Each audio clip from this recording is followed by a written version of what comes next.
Que ce soit pour son entreprise ou pour soi-même, pour son propre poste, le succès d'une négociation, ça tient souvent à une chose: savoir éviter les pièges les plus courants. C'est vraiment la question qui tue, non? Est-ce qu'on laisse de l'argent, de la valeur sur la table? Et la réponse, c'est que, beaucoup d'entre nous le font. Et souvent, on ne s'en rend même pas compte. Alors justement, pour nous guider, on va s'appuyer sur cette idée de Margaret Neal, une experte du sujet. Ce qu'elle nous dit, c'est que le but, ce n'est pas juste de gagner, mais de créer de la valeur. Il faut chercher ce qu'elle appelle le bon côté des choses. Et c'est exactement ce qu'on va faire ensemble aujourd'hui.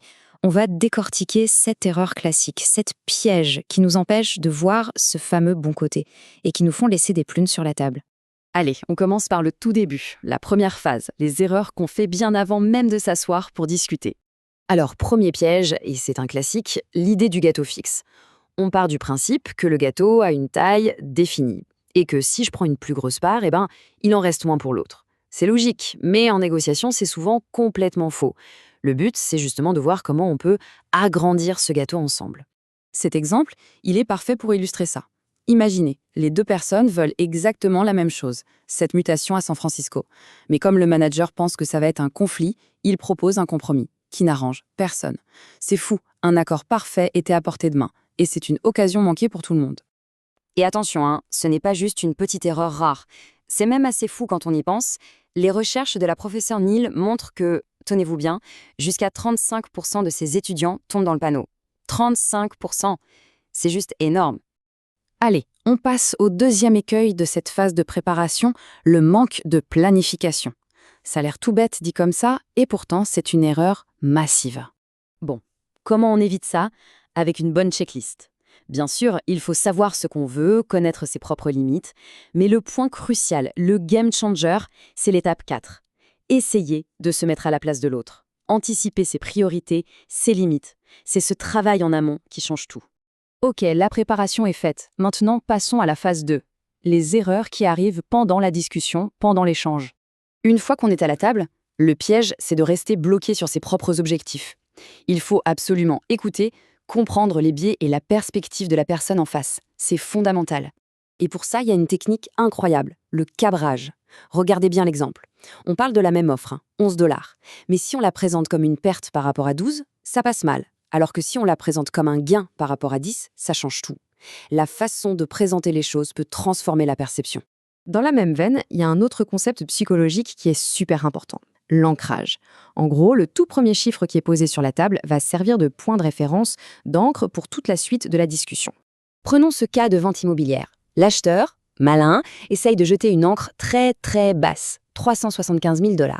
Mais les vendeurs sont habiles, ils ne mordent pas à l'hameçon.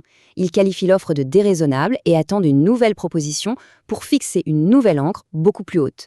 La leçon, c'est qu'il faut toujours être conscient de l'encre qui est posée et ne jamais hésiter à la remettre en question. Un autre piège, plus subtil mais tout aussi dévastateur, les différences culturelles. L'histoire du parc d'attractions est édifiante. Les Américains pensaient bien faire en montrant leur modèle, mais ils ont complètement ignoré les valeurs européennes.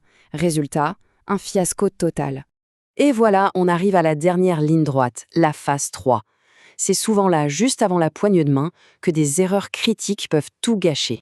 Alors là, on a un piège qui est assez surprenant. C'est même contre-intuitif. Imaginez un peu.